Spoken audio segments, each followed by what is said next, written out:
جان رکھو کہ دنیا کی زندگی محض کھیل اور تماشا اور زینت و آرائش اور تمہارے آپس میں فخر و ستائش اور مال و اولاد کی ایک دوسرے سے زیادہ طلب و خواہش ہے۔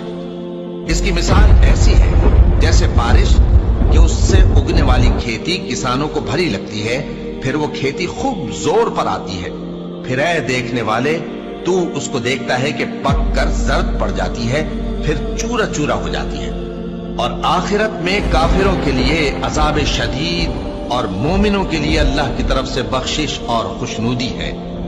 اور دنیا کی زندگی تو دھوکے کا سامان ہے۔ بندو اپنے پروردگار کی بخشش کی طرف اور جنت کی طرف لپکو جس کا عرض آسمان اور زمین کے عرض کا سا ہے، اور وہ ان لوگوں کے لیے تیار کی گئی ہے جو اللہ پر اور اس کے پیغمبروں پر ایمان لائے ہیں۔ یہ اللہ کا فضل ہے، جسے چاہے عطا فرمائے، اور اللہ بڑے فضل کا مالک ہے۔